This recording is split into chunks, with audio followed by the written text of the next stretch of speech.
Protection কিনেছো? হ্যাঁ, কিনেছি। দেখো আবার গত রাতের মতো নিজের বাড়িতে ফিরে এসো না। না না, বাড়িতে ফেলবো কেন? আমি তো ওয়ালেটে করে নিয়ে এসেছি। তাড়াতাড়ি করো, বাড়িতে আজকে কেউ নেই। এত দেরি বা করছো কেন? বাইকটায় তেল ভরাচ্ছিলাম তোমার বাড়ির সামনে পেট্রোল পাম্পে। আচ্ছা তাড়াতাড়ি এসো। অতঃপর ফোনটা ডিসকানেক্ট করে বিছানার পাশে রেখে সাকিবের পছন্দের ড্রেস পরে নিল মিলি। 3 মাস আগে এক সোশ্যাল সাইটে আলাপ হয় তাদের। সাকিবের ফটোগ্রাফি দেখে মিলি মুগ্ধ হয়েছিল তার প্রতি, আর তাই পেজের ইনবক্সে মেসেজ করে সাকিবের সাথে কথা বলার আগ্রহ প্রকাশ করেছিল মিলি। সাকিবকে নিয়ে নিজের কিছু ছবি তোলাতে চাই সে। সাকিব তাই কথা বলেছিল তার সাথে। প্রথম দিন কথা বলার পরে মিলি জানিয়েছিল সে সাকিবের হার্ট ফ্রেন্ড। প্রথমে যথেষ্ট অবাক হয়েছিল সাকিব। ফ্যান হওয়ার মতো কী এমন করেছিল সে বুঝতে পারছিল না। তবুও মিলির তার প্রতি পাগলামি তাকে আকৃষ্ট করেছিল মিলির প্রতি। সাকিব তাই লোহার ন্যায় মিলি নামক চুম্বকের দিকে আকর্ষিত হচ্ছিল একটু করে। সাকিবের পছন্দের নারী দৃষ্টির মতো হুবহু ছিল মিলি। সাকিবের ফর্সা মেয়ে একেবারেই অপছন্দ ছিল, কারণ ফর্সা মেয়েরা সব বেশ্যা টাইপের হয়।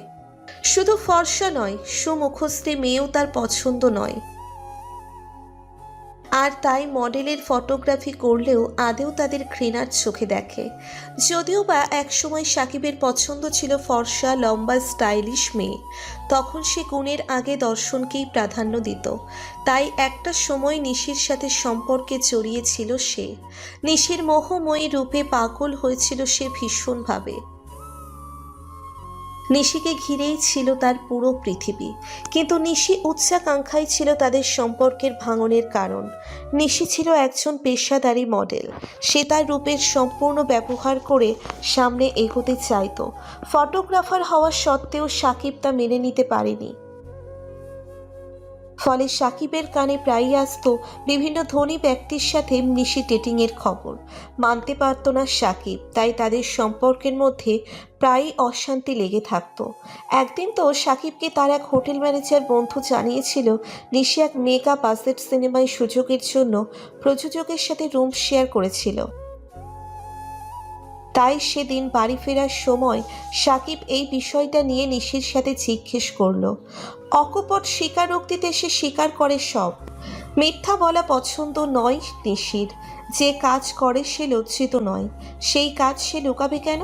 অতএব সবকিছু স্বীকার করে সাকিবের কাছে ক্ষমা চেয়েছিল নিশি। নিশি তাকে এটাও জানিয়েছিল তার কোনো ইচ্ছাই ছিল না, কাস্টিং কাউসে নাম লেখার কোনো ইচ্ছেই ছিল না, কিন্তু অভিনেত্রী হওয়ার স্বপ্নের কাছে তার শরীর তুচ্ছ মনে হয়েছে। আর তাই নিজের উচ্চাকাঙ্ক্ষা সফল করতে সে নিজের শরীরটা বিলিয়ে দিয়েছিল প্রযোজকের সামনে। কারণ সে চায়নি তার থেকে কম প্রভাবশালী এই কাজ করে সুযোগটা কেড়ে নিক তার কাছ থেকে। সে আসলে বিমর্ষ হয়েছিল অডিশনে রিজেক্ট হতে হতে। সত্যি শোনার সাহস ছিল না সেদিন সাকিবের। নিজের ভালোবাসার মানুষকে অন্যের বিছানায় কিভাবে সহ্য করবে সাকিব? নিশি কিভাবে পারল তার বিশ্বাস নষ্ট করতে? কিভাবে পেরেছিল বিশ্বাসঘাতকতা করতে? সে বুঝতে পারছিল না তার এবং নিশির সম্পর্কের থেকে কিভাবে নিশির কাছে উচ্চাকাঙ্ক্ষায় বড় হতে পারে। নিশি বারবার ক্ষমা চেয়েছিল সাকিবের কাছে। সাকিবের পা ধরে কেঁদেছিল মেয়েটি পাগলের মতো। কিন্তু সাকিব বুঝতে চায়নি তার কথাগুলো। কিভাবেই বা বুঝবে? তার কাছে তো কোনো বিশ্বাসঘাতকের কোনো দাম নেই। ভালোবাসার ভাগ যে কাউকে দেওয়া যায় না। ভালোবাসার মানুষটা পুরো অধিকার যে তারই। তাই উত্তেজিত হয়েছিল সেদিন, নিজেকে নিয়ন্ত্রণ করতে পারেনি। তাই নিশির গায়ে হাত তুলেছিল সেদিন। বেল্ট দিয়ে পাগলের মতো মেরেছিল নিশিকে। সেদিন থেকে নিশিরও মনে হতে থাকে সাকিব তার উন্নতির পথে অনেক বড় বাধা। তাই পরের দিনই সে সাকিবকে জানিয়েছিল তাদের সম্পর্ক ভাঙতেই হবে। সেদিন থেকেই ফর্সা সুন্দর নারী তার চোখে বেশ্যার সমান। সে ফর্সা সুন্দর নারী মূর্তির চরম ঘৃণা করে। ঘৃণা হওয়াটাই স্বাভাবিক ছিল, তাই নিজের পছন্দের নারী মূর্তির ক্রাইটেরিয়া পরিবর্তন করে সে তার বন্ধু মহলে প্রায় বলতো, ফর্সা মেয়ে মানে চরিত্রহীনা, বুঝলি? শালীরা নিজের রূপ কাজে লাগিয়ে যা খুশি তা করে বেড়ায়। ফর্সা মানে বেশ্যা। মিলির বাহ্যিক গঠন ছিল নিশির উল্টো। নিশির মতো মোহনীয় রূপ ছিল না তার, বরং তার গায়ের রং শ্যামবর্ণের তুলনায় অনেক বেশি চাপা ছিল। তার শারীরিক গঠনও নিশির মতো ওয়েল মেনটেন ছিল না, বরং ছিল অনেকটা ঢিলে ঢালা। 34 সাইজের কোমরের অধিকারিণী সে, তাই সাকিবের তার প্রতি জন্মেছিল বিশ্বাস। তাই সে নিজেই মিলিকে দিয়েছিল প্রপোজাল। সাকিবের মতো সুদর্শন পুরুষের কাছ থেকে প্রপোজাল পেয়ে ফেরায়নি মিলি। সে বারবারই চাইতো তার প্রেমিক হোক ভীষণ রকম হ্যান্ডসাম, সে তাকে ভীষণ রকম সুখ দিতে পারবে। কারণ তার বিশ্বাস হ্যান্ডসাম ছাড়া তাকে কেউ সুখ এনে দিতে পারবে না। মিলির কাছে প্রেম মানে শরীর সুখটাই বুঝতো। তার মতে শরীর সুখ না হলে সম্পর্ক টেকে না। তার বান্ধবীদেরও বলতো সে। তাই তার এক বান্ধবী রেগে তাকে বলেছিল, হ্যাঁ রে মিলি, তোর মাথায় কি সেক্স ছাড়া আর কিচ্ছু ঢোকে না? সেক্স ছাড়াও ভালোবাসা হয়। শারীরিক সম্পর্কটা হলো ভালোবাসা একটা অংশ মাত্র, কিন্তু সম্পর্ক নয়। যারা এটাকে সম্পর্ক ভাবে তাদের শেষ পরিণতি দেখবার মতন হয়।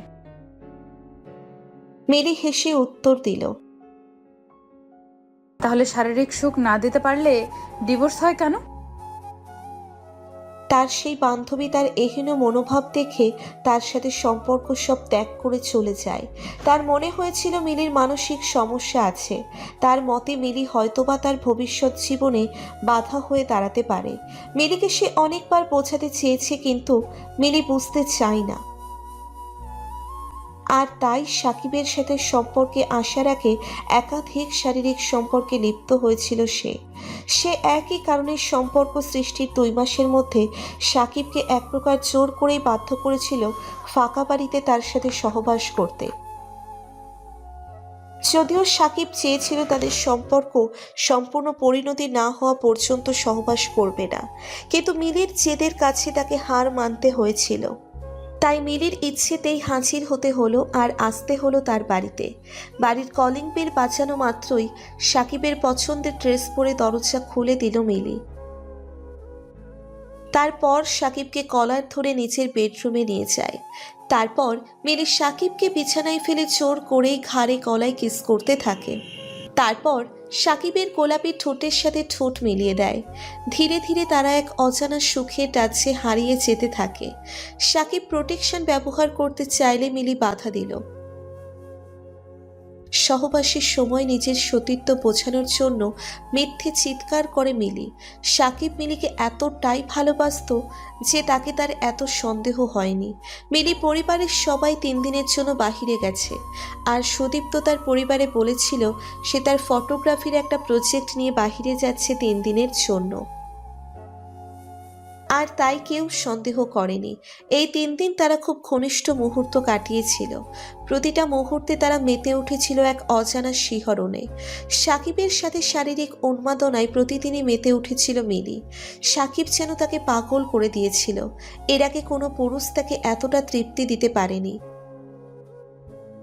যদিও বা সাকিবের পাশাপাশি অনেকের সাথে শারীরিক সম্পর্কে মেতে উঠেছিল সে। অনেকজনকে তো আবার সাকিবের সাথে বেস্ট ফ্রেন্ড, এমনকি দাদা হিসেবেও পরিচয় করিয়ে দিয়েছিল। সাকিব যেহেতু সব সম্পর্ককে সমানভাবে সম্মান করত, তাই সে সন্দেহ করেনি। 3 দিন পর মিলির বাড়ির লোক ফিরে আসার আগেই সাকিব বাড়ি ফিরে এসেছিল। সাকিবকে ছাড়া সে প্রায় পাগল হয়ে যায়। তাকে ছাড়া এক মুহূর্তও থাকতে পারে না। প্রায় তারা সময় কাটাতো বিভিন্ন হোটেলে। আজ প্রায় 7 মাস তাদের সম্পর্কের। হঠাৎ একদিন রাতে প্রচণ্ড উৎকণ্ঠা নিয়ে মিলি সাকিবকে ফোন দিয়ে বলল, সাকিব আমার পিরিয়ড স্কিপ করে গিয়েছিল 3 মাস, তাই প্রেগনেন্সি টেস্ট কিট দিয়ে পরীক্ষা করায় পজিটিভ এসেছে রিপোর্ট। আরও নিশ্চিত হতে আমি ক্লিনিকে গিয়ে টেস্ট করেছিলাম, রিপোর্টে পজিটিভ এসেছে। কি করব আমি সমাজে মুখ দেখাতে পারবো না। এত দেরি হয়ে গিয়েছে যে অ্যাবর্শন করতে পারবো না। তাছাড়া দেশে করোনার কারণে পরিস্থিতিও অস্বাভাবিক। সাকিবের সাথে কান্নায় ভেঙে পড়েছিল মিলি। সে এই কমাসে ভালো করেই চিনতে পেরেছিল সাকিবকে। সাকিব যে কতটা ইমোশনাল সে ভালো করেই জানতো। সে এটাও ভালো করে জানতো সাকিবের মতো কেউ তার জীবনে না আসলে, কারণ সাকিবের মতো এতখানি বিশ্বাস তাকে কেউ করবে না। মিলির কথায় সাকিবের মনে লাড্ডু ফুটতেছিল। সে অনেক খুশি হয়েছিল। সাকিব তার কথা শুনে হেসে বলেছিল, আরে পাগলি, অ্যাবর্শন করতে কে বলেছে? ও আমাদের ভালোবাসার চিহ্ন, তাকে যে পৃথিবীতে আনতেই হবে। মিলি জানতো সাকিব এই কথাই বলবে, কারণ সে জানতো সাকিব খুব ইমোশনাল। এজন্য মিথ্যে প্রেগনেন্টের কথা বলে ইমোশনাল করে তোলে। আর তাই শুভ দিনক্ষণ দেখে বিবাহ বন্ধনে জড়ালো তারা। সোশ্যাল মিডিয়াতে সাকিব তাদের ছবি আপলোড করে উপরে ক্যাপশন করে লিখল, বাহ্যিক সৌন্দর্য নয়, মনের সৌন্দর্যই মনুষ্যত্বের পরিচয়। সাকিবের বিয়ের ছবি দেখে চোখ ভিজল নিশির। সে বিশ্বাস করতে পারছিল না সাকিব অন্যজনের সাথে সম্পর্কে জড়ালো। সে জানতো সাকিব তাকে ঘৃণা করে, তবে এত বেশি সেটা জানতো না। কেন আজ সম্পর্ক শেষ জেনেও অন্য কারো হতে দেখে চোখ ভিজল? তবে কি সে সাকিবকে এখনো ভালোবাসে? এসব ভাবতে ভাবতেই নিশি মেকআপ করা মুখ পেয়ে দুফোঁটা চোখের জল গড়িয়ে পড়ল। সে নিজেকে প্রশ্ন করল, আজকে আমি সাকিবের পাশে দাঁড়াতে পারতাম না? এত বৈভবের খ্যাতি থেকেও কি আমি সেই সুখ পাই যে সুখ সাকিবের সাথে 1 BHK ফ্ল্যাটে বুকে মাথা রেখে ঘুমালে পেতাম? আজ এত পরপুরুষের হার্ট থ্রো হয়েও কি সেই আনন্দটা হয় যেটা সাকিবের ছোট্ট একটা প্রশংসায় পেতাম? তার মনের মণিকৌঠো থেকে উত্তর আসে না। সে বুঝতে পারে উচ্চাকাঙ্ক্ষা চরিতার্থ করতে গিয়ে সাকিবের বিশ্বাস ভাঙাটা তার ভুল ছিল। হয়তো ভুল নয়, তীব্র অন্যায় হয়েছে, যা ক্ষমার অযোগ্য। কিন্তু কি আর করার, সাকিব আজ অন্য কারোর। তাকে ফিরে পাওয়ার রাস্তাও আজ থেকে বন্ধ, কারণ সে নিজের উচ্চাকাঙ্ক্ষার কাছে বিসর্জন দিয়েছিল নিজের ভালোবাসাকে। সে পারেনি সাকিবের সেই প্রথম দিনের ভার্জিন গার্ল হয়ে থাকতে। সাকিব কি এমন চেয়েছিল তার কাছে যে সে দিতে পারেনি? না, সে দিতে পারত, কিন্তু নিজের উচ্চাকাঙ্ক্ষার কাছে তা হারিয়ে ফেলেছে। নিশির মেকআপ করতে দেরি হচ্ছে দেখে নিশির ক্রো আর্টিস্ট মিম আসে তার কাছে। নিশির এই রঙিন সুসজ্জিত গ্ল্যামার দুনিয়ার একমাত্র বান্ধবী হচ্ছে মিম। নিশির চোখে জল দেখে সে জিজ্ঞাসা করল, কি হলো নিশি? আর কত বছর নিজের পাপের প্রায়শ্চিত্ত করবি তুই? অতীতটাকে ভুলে যা প্লিজ। সাকিব তো তোকে মনেও করে না, তবে তুই কেন নিজেকে কষ্ট দিচ্ছিস? নিশি একটা দীর্ঘশ্বাস ফেলে বলে, কিভাবে মনে করবে? ভুলটা তো আমারই, ওর না। জানিস, বুঝতে পারিনি যশ ছাড়া বেঁচে থাকা গেলেও ভালোবাসা ছাড়া যায় না। আজ তাই সাকিবের বিয়ে দেখেও নিজেকে ঠিক রাখতে পারছি না। বারবার মনে পড়ে যাচ্ছে ওর সাথে কাটানোর সময়গুলো। বিয়ে হয়ে গেছে এত তাড়াতাড়ি? কি বলিস?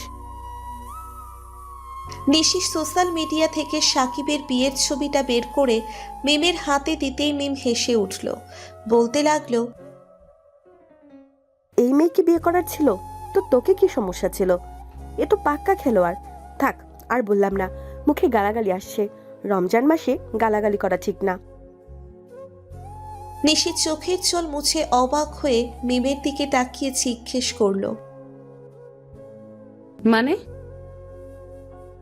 তোর মনে আছে নিশি, আমি আমার কাকার ছেলের গল্প বলেছিলাম যে সুইসাইড করেছিল? হ্যাঁ। এই সে 12 বাত্তারি মেয়ে। দিনের পর দিন ঠকিয়েছে আমার ভাইটাকে। ওর ছেলে চাই, নিত্য নতুন ছেলে, যে ওকে তৃপ্তি দিতে পারবে। শহরের নামী ইন্ডাস্ট্রিজ আফতাব চৌধুরীর একমাত্র মেয়ে ও। কেস করেছিল ওর নামে আত্মহত্যার প্ররোচনা দেওয়ার জন্য, কিন্তু কোনো লাভ হয়নি জানিস। আমাদের দেশে ভালো মানুষেরা বিচার পায় না, আর এই কালনাগিনী বেশ্যারা ঠিকই আইনের অপব্যবহার করে। ও তো সাকিবকে শেষ করে দিবে রে। মেয়েটা এতটাই জঘন্য যে যাকে দাদা ডাকে তার সাথেও বেশ শেয়ার করতে দ্বিধা করে না, এমনকি নিজের পিসির ছেলের সাথেও। তবে কি জানিস, মেয়েটার বাহির দেখে এরকম মনে হয় না। সবাই ওকে সতীলক্ষ্মী ভাবে, কিন্তু সমাজ সুন্দরীদের চরিতার্থ ভাবলেও এদের ভাবে না, কারণ এরা নন ভার্জিন হয়ে ভার্জিনের মতো চিৎকার করতে জানে, যা পুরোটাই অভিনয় ছাড়া আর কিছুই নয়। সব কিছুরই তো অ্যাডভান্টেজ আছে, এরা সেটাও ব্যবহার করে। তবে কি জানিস, সাকিবের টাইমলাইনে প্রায়ই দেখতাম সে আমাদের মতো সোকল সুন্দরীদের নিয়ে বাজে মন্তব্য করত আর বলতো আমরা চরিত্রহীনা। কিন্তু ও জানতো না রূপ দিয়ে কখনো চরিত্র বিচার করা যায় না। ও হয়তো জানবেও না ওর পিছনে কত রঙ্গ করে বেড়াবে এই মেয়ে। কি আর করবি, তোর তো কিছুই করার নেই। চল, শর্ট রেডি হয়ে গেছে। নিজের ভালোবাসার মানুষের এহেন পরিণতি দেখে নিজেকে ঠিক রাখতে পারছে না নিশি। সে নিজেকে ক্ষমা করতে পারছে না। তার মনে হচ্ছে সব দোষী তার, কারণ সে যদি সাকিবের বিশ্বাস নিয়ে না খেলতো তো সাকিবের এই ভুল ধারণা আর থাকতো না তার জীবনে অশান্তি, পড়তে হতো না এরকম একটা আশঙ্কায়। আর তাই আজ মনে হচ্ছে সব কিছু ছেড়ে সাকিবের কাছে দৌড়ে ছুটে যায়, তাকে সব খুলে বলি। কিন্তু আফসোস তার, সে অধিকার আর নেই। তবে সব সত্যি জানার পরেও সে কিভাবে চুপ থাকবে? কিন্তু কি করবে সেটাও যে তার জানা নেই। তাই নিজেকে দায়ী করে নিজেকে দোষী ভাবা ছাড়া আর যে কিছুই করার নেই তার হাতে তো কোনো প্রমাণও নেই যা সাকিবের সামনে তুলে ধরে তাকে বাঁচাবে। কান্নাই আজ ভেঙে পড়ল নিশি, তাও চরম আত্মগ্লানিতে। আজ এই নাম যশ তার কাছে বিশ্বের ন্যায় মনে হতে লাগলো। সাকিবের ছবি বুকে নিয়ে কাঁদতে লাগলো নিশি, আর বলতে শুরু করলো, আমায় ক্ষমা করে দাও সাকিব, আমায় ক্ষমা করে দাও। তোমার এহেন পরিণতি যে আমি চাইনি। আমি বুঝতে পারিনি আমার উন্নতির জন্য তোমার জীবন নষ্ট করতে হবে। সেদিন আর শুটিং স্পটে গেল না নিশি। মেকআপ রুম থেকে চেঞ্জ করে কাউকে কিছু না বলে পা বাড়ালো বাড়ির দিকে। কিছুই বুঝতে পারছিল না কিভাবে মিলির হাত থেকে বাঁচাবে সাকিবকে বাঁচানো যে একমাত্র তার কর্তব্য। বাড়িতে এসে সোফায় বসে পড়ল নিশি। তার জানি কেমন জ্ঞান শূন্য লাগছে নিজেকে। তার জন্যে কারো এত বড় ক্ষতি হতে পারে সে ভাবেনি। সাকিব এবং তার পুরনো ছবিগুলো মন দিয়ে খুঁটিয়ে দেখছিল। মনে পড়ছিল একের পর এক পুরনো স্মৃতিগুলো। তার এখনো মনে আছে প্রতিটা ফটোশ্যুটের আগে সাকিব তাকে নিজের হাতে সাজিয়ে দিত। মাঝে মাঝে যখন তার রান্না করা হয়ে উঠত না, তখন সাকিব তাকে নিজ হাতে রান্না করে খাইয়েও দিত। আজও তার মনে পড়ে তার সেই পিরিয়ডের দিনগুলো। অসম্ভব যন্ত্রণায় যখন সে ছটপট করত, সাকিব তখন তার জন্য জল গরম করে হট ওয়াটার ব্যাগে করে সেক দিয়ে দিত তাকে কোনো কাজ করতে দিত না সারাদিন। সে সাকিবের দিকে তাকিয়ে অবাক নয়নে ভাবত, কোনো ছেলে এতটা ভালো কি করে বাসতে পারে? আমার বাবাকে তো সবসময় দেখতাম মায়ের সাথে গায়ে হাত তোলা ছাড়া কথাই বলতো না। সত্যি বলতে সাকিব নিশির জীবনে একটা আশীর্বাদ স্বরূপ ছিল। নিশির আজও খুব কষ্ট লাগে যখন মনে পড়ে সে লিভিনে গেলে সাকিবের সাথে। নিশির মা যখন সদ্য মারা গিয়েছেন, তখন নিশির বাবা মিঠুন আহমেদ কিছুদিন পরেই বাড়িতে নিয়ে আসেন 18 বছর বয়স্ক মডেল রক্ষিতা অহনাকে। নিজের চোখের সামনে নিজের বাবার এহেন নোংরামি মেনে নিতে পারছিল না নিশি। দমবন্ধ হয়ে আসছিল তার প্রতিটা মুহূর্তে। এরকমই একটা মুহূর্তে আত্মহত্যার পথ বেছে নিয়েছিল নিশি। ঠিক করে দিয়েছিল আজই শেষ করে দিবে সব। স্টেশনে গিয়ে বসেছিল অনেকক্ষণ। ট্রেনের সামনে ঝাঁপ দেওয়া ছাড়া আর কেই বা করার ছিল তার। সে ঝাঁপ দিতেই চাচ্ছিল, কিন্তু হঠাৎ পার্সে রাখা ফোনটা বেজে ওঠায় সে সম্বিত ফিরে পায়। কারণ তখন তার ক্লাসমেট সাকিব ফোন করেছিল। নিশিও মনে মনে তাকে পছন্দ করত। তার পার্সোনালিটি, অ্যাটিটিউড সবকিছুই নিশির কাছে ভালো লাগতো। শুধু ক্লাসমেট বললে ভুল হবে, কারণ সাকিব ও নিশিকে আরো বেশি কিছু মনে করত। সাকিব হঠাৎ নিশিকে বলে বসল, I am in a love with you lot. I love you, Nishi. I love you so much. সেদিন সাকিবের বলা কথাগুলো নিশিকে নতুন করে বাঁচার অনুপ্রেরণা জুগিয়েছিল। সেদিন নিশি খুঁজে পেয়েছিল বাঁচার তীব্র আকাঙ্ক্ষা। হ্যাঁ, সেদিন সাকিবের ভালোবাসার কাছে হার মেনেছিল নিশি। সাকিবের কাছে পেয়েছিল একমাত্র আশ্রয়স্থল, ফিরে এসেছিল মৃত্যুর হাত থেকে। নিশি পারেনি আর থাকতে, বেরিয়ে আসে স্টেশন থেকে। সাকিবের ফ্ল্যাটে রাত 12টার সময় উপস্থিত হয় নিশি। সাকিব ফেরায়নি তাকে, বুকে টেনে নিয়েছিল সেদিন। সাকিব কোনো দিন তার চোখে এক ফোঁটা জল আসতে দেয়নি। প্রতিবার অডিশন দিয়ে ব্যর্থ হয়ে যখন বাড়ি ফিরত, সাকিব তখনই তার হাতে হাত রেখে সাহস দিয়ে বলতো, তুমি ঠিক পারবে। সাকিবের একটা কথাই তাকে সাহস জুগিয়েছে বহু বছর, কিন্তু এতবার অডিশন দিয়ে ধৈর্যের বাঁধ ভেঙেছিল তার।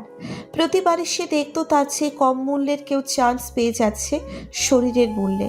তাই সে আর কোনো কিছুই না ভেবে রাজি হয়ে গিয়েছিল প্রযোজকের সাথে হোটেলের রুমে যেতে। আর সেই দিনটার জন্যই আজ সে ক্ষমা করতে পারেনি নিজেকে। সাকিবকে তারপরেই সে হারায় চিরতরে। পুরনো স্মৃতিগুলো ভাবতে ভাবতে সোফায় ঘুমিয়ে পড়ে নিশি। হঠাৎ ফোনটা বেজে ওঠে। তার ডিরেক্টর নীল ফোন করেছে তাকে। এক রাশ বিরক্তি নিয়ে ফোনটা রিসিভ করলো। হ্যালো। ওপাশ থেকে নীল ধরা গলায় বলতে লাগলো, তুমি একটু দেখা করতে পারবে? নিশি খুব ভালো করেই জানে নীল তাকে খুব পছন্দ করে। সেই পছন্দ সহকর্মী আর বন্ধুর চেয়ে অনেকটা বেশি। কিন্তু তার স্ত্রী আত্মহত্যার কারণ হিসেবে নীলের নাম শোনায় সে নীলের মধ্যে দেখতে পায় তার বাবার প্রতিচ্ছবি। তাই নীলকে একেবারেই পছন্দ করে না সে। তাই নীলের প্রশ্নের উত্তরে ভদ্রতার সাথে জানালো, আজকে পারবো না। আসলে সাকিবের ব্যাপারই ছিল, তোমার সমস্যা থাকলে তোমার বাড়িতে আসছি। সাকিবের ব্যাপারে কথা বলবে তাই নিশি আর নিষেধ করেনি। নিশি বসতে দিল। বাড়িতে আসার পর নীলকে বসতে দিল নিশি। নীল তার দিকে তাকিয়ে বলল, নিশি, আজকে মিমা আমাকে সাকিবের বিয়ের ছবি দেখে বলল তোমার শুটিংয়ে না আসার কারণ। তোমার উপর একটু রাগ হয়েছিল, একইভাবে সাকিবের উপর প্রচণ্ড রাগ হয়েছিল, কারণ এই সিনেমাটা বহুকাল ধরে ঝুলছে। আমি যেহেতু সাকিবকে আরও আগে থেকে ব্যক্তিগতভাবে চিনতাম, তাই সাকিবকে মেসেজ করে বলতে চেয়েছিলাম সে যেন তোমাকে ব্লক করে। কিন্তু ওর প্রোফাইল অন করতেই আমি মিলি নামের একটা মেয়ের ছবি দেখি। মনে আছে আমি তোমায় বলেছিলাম আমার স্ত্রী আত্মহত্যা করেছিল? নীল চোখটা রুমাল দিয়ে মুছে বলল, এই মিলির বেস্ট ফ্রেন্ডই ছিল আমার বউ। আমার বউয়ের নাম ছিল নীলাঞ্জনা। 12 বছরের সম্পর্ক পরিণতি পেয়েছিল আমাদের দুজনের সম্মতিতে। আমরা দুজন দুজনকে পাগলের মতো ভালোবাসতাম। আমার সব কয়টা শুটিং স্পটে থাকতো নীলাঞ্জনা। ও যেন আমার জীবনের চরম ইন্সপিরেশন ছিল। একদিন নীলাঞ্জনাই আমাকে মিলির সাথে পরিচয় করিয়ে দেয়। বলেছিল মিলি ওর বন্ধু নয়, ওর বোন। শুনে খুশি হয়েছিলাম। জানো, নীলাঞ্জনাকে কেউ ভালোবাসলে আমার খুব ভালো লাগতো, আর তাই মাঝে মাঝে মিলির সাথে হাই হ্যালো করতাম। একদিন আমার এক শুটিং স্পটের বাইরে মিলির সাথে দেখা হয় আমার। ওর গাড়ি খারাপ হয় লং ড্রাইভে এসে। আমি ওকে ওর বাড়ি অব্দি লিফট দিই। ওর বাড়িতে এসে বসতে দিয়েছিল আমাকে। ফর্মালিটির জন্য সেটাও করি। মিলি চলে যায় ঘরের ভেতরে। এক অদ্ভুত রকমের খোলামেলা ড্রেস পরে আসে আমার সামনে। তার আকার ইঙ্গিতে আমি বুঝে গেলাম সে কি করতে চায়, কিন্তু ততক্ষণে অনেক দেরি হয়ে যায়। সে আমার পাশে এসে বসে। তার অতি স্বল্প পোশাক আমার অস্বস্তির কারণ হয়ে দাঁড়ায়। আমি তাই তার দেওয়ার কোল্ড ড্রিঙ্কসটা খেয়ে তার বাড়ি থেকে বের হতে চেয়েছিলাম, কিন্তু মাথা ঘুরে পড়ে যাই। তারপর কি হয়েছে আমার মনে নেই। ঘুম থেকে উঠে বাড়ি ফিরে আসি, কিন্তু শরীরটা প্রচণ্ড দুর্বল লাগছিল। বাড়ি ফেরার পর নীলাঞ্জনাকে শরীর ক্লান্ত লাগার কথা জানালে কড়া করে 1 কাপ চা করে দেয়, কিন্তু তাও ক্লান্তি মেটে না। সেদিন ক্লান্তির কারণে ঘুমের সাগরে হারিয়ে গিয়েছিলাম। কিন্তু পরের দিনে মিলে আমাকে কিছু খারাপ ভিডিও MMS করে পাঠায়, যেখানে আমি তার সাথে সুখের সাগরে ভাসছিলাম। তারপর থেকে সে প্রায় আমাকে দিয়ে তার চাহিদা মেটাতো আর বলতো ভিডিওটি ইন্টারনেটে ছাড়িয়ে দেবে। নীলাঞ্জনাকে সাহস করে কিছু বলতে পারিনি, আর তাই অনিচ্ছাকৃতভাবে প্রতিদিনই তার সাথে বেড শেয়ার করতে হতো। ধীরে ধীরে নিজের উপর ঘৃণা জন্মেছিল, তাই একদিন শুটিংয়ের নাম করে তার কাছে যায়নি। ভেবেছিলাম আমার কোনো দোষ নেই, আমি কেন সহ্য করব, কিন্তু বাড়িতে এসে দেখলাম আমার নীলাঞ্জনা ঘুমের ওষুধ খেয়ে চির শান্তির ঘুমে ঘুমাচ্ছে। সুসাইড নোটে লিখেছিল মিলের সাথে আমার অবৈধ সম্পর্ক নাকি তার মৃত্যুর জন্য দায়ী। প্রিয়জনের আঘাত সহ্য করতে পারেনি আমার নীলাঞ্জনা। মিলির পুলিশের সাথে অবৈধ সম্পর্ক করে জেল থেকে বের হয়ে যায়, কিন্তু আমি ছেলে হওয়ায় তা পারিনি। তবে যদি পুলিশ সিনিয়র মেয়ে হতো তাহলে আমিও চেষ্টা করতাম। বিনা দোষে সব হারালাম আমি। সাকিবও আমাকে ঘৃণা করতে লাগলো, কারণ সে নীলাঞ্জনার খুড়তুতো ভাই হতো। মিলিকে ও চিনত না, কিন্তু আমার চিনত খুব ভালো করে। কান্নায় ভেঙে পড়ল নীল। মিলির সত্যি শুনে হতভম্ব নিশিও। সে বুঝতে পারছিল না এত কিছু কেউ কি করে হতে পারে, কিভাবেই বা কেউ নিজের বেস্ট ফ্রেন্ডের ঘর ভাঙতে পারে। নিশি স্তম্ভিত হয়ে গেল। নীল তাকে বিদায় জানিয়ে চলে গেল। নীল চলে আসার পর নিশি পাপ বোধ বেড়ে গেল আরও কয়েক গুণ। আজ তার কেরিয়ার মনে হচ্ছে গলার ফাঁসির মতো। মনে হচ্ছে সব ছেড়ে কোথাও পালিয়ে যেতে। খুব ইচ্ছে করছে সাকিবকে জড়িয়ে ধরতে, তার বুকে মুখ লুকিয়ে কাঁদতে ইচ্ছে করছে, কিন্তু সাকিবকে যে জড়িয়ে ধরার অধিকার সে হারিয়ে ফেলেছে। আজ অনেকক্ষণ হয়েছে মিলি বাথরুমে দরজা বন্ধ। সাকিবও তাকে বিরক্ত করেনি। মিলির আসল রূপ ধরা পড়েছে সাকিবের সামনে। সাকিব জানতে পেরেছে মিলি তাকে ফাঁসিয়ে বিয়ে করেছে, কারণ মিলি কোনো দিন অন্তঃসত্ত্বা ছিলই না। সাকিব মর্মাহত হয়েছিল মিলির এহেন মিথ্যা সম্পর্ক দেখে। নিশিকে হারিয়ে মিলিকে আঁকড়ে ধরে সে বাঁচতে চেয়েছিল, কিন্তু মিলি যে তার সাথে প্রতারণা করবে কখনোই সে ভাবতে পারেনি। শুধু মিলির এরকম মিথ্যের সম্পর্ক দেখে সে বলেছিল, মিলি এই মিথ্যের ঠিক কি দরকার ছিল? মিলি কোনো উত্তর দেয়নি। কোনো অপরাধ বোধও তার আচরণে পরিলক্ষিত হয়নি। সাকিব শুধু অবাক হয়েছিল তার এরকম আচরণে। কিছুদিন পর সাকিব তার এক বন্ধুর কাছ থেকে জানতে পারে মিলি কল্ট বয় হায়ার করতে খুব ভালোবাসে। সাকিবের যে মডেল বন্ধুটি তাকে এই তথ্যটি দিয়েছিল, সে নিজেও পোর্টফোলিওর টাকা জোগাড় করার জন্য কল্ট বয়ের কাজ করে। সাকিব প্রথমে বিশ্বাস করতে চায়নি, কারণ তার কাছে মিলি ছিল লক্ষ্মী মন্ত্রার স্বরূপ। সাকিবের হিসেবে ফর্সা সুন্দর মুখশ্রী, সুন্দর শারীরিক গঠন বিশিষ্ট মেয়ে মাত্রই চরিত্রহীনা, কিন্তু মিলির মতো মেয়েরাও যে চরিত্রহীনা হয়, তারাও যে সেক্স অ্যাডিক্টেড হয় তা ভাবতে পারেনি। চোখ দিয়ে জল পড়ছে তার। নির্বাক হয়ে দাঁড়িয়ে আছে, নির্বাক দর্শকের মতো। সে বুঝতে পারছিল না কি সত্য কি মিথ্যা। তার চোখের সামনে ভেসে উঠছিল নিশির মুখখানা। তার সাথে প্রতারণা করার কারণবশত নিশির চোখে মুখে অনুতাপ ছিল প্রায়শ্চিত্ত করার চেষ্টা। তার প্রতারণার কারণ ছিল তার হতাশার বহিঃপ্রকাশ। কিন্তু মিলি দিনের পর দিন তাকে ঠকিয়ে যাওয়া সত্ত্বেও তার কোনো অনুতাপ নেই। বরং সাকিব সব সত্যি জানার পর সে সাকিবকে পাত্তা না দিয়ে খেয়াল খুশি মতো ছেলে নিয়ে আসে বাড়িতে। এমনকি সাকিবের সামনেই পরপুরুষের সাথে উলঙ্গ অবস্থায় মেতে ওঠে নোংরা খেলায়। বিখ্যাত ইন্ডাস্ট্রিয়ালিস্টের মেয়ে হওয়ার দরুন সাকিব কোনো প্রতিবাদ করতে পারে না। সাকিবের প্রতিদিন তিলে তিলে মরতে থাকে। আজ তার কোথাও একটু মনের কোণে নিশির জন্য, নিশির সাথে কাটানো স্মৃতিগুলো উকি মেরে তাকে প্রশ্ন করে, নিশিকে কি ক্ষমা করা যেত না? ওর যে চোখে প্রবল অনুশোচনা ছিল।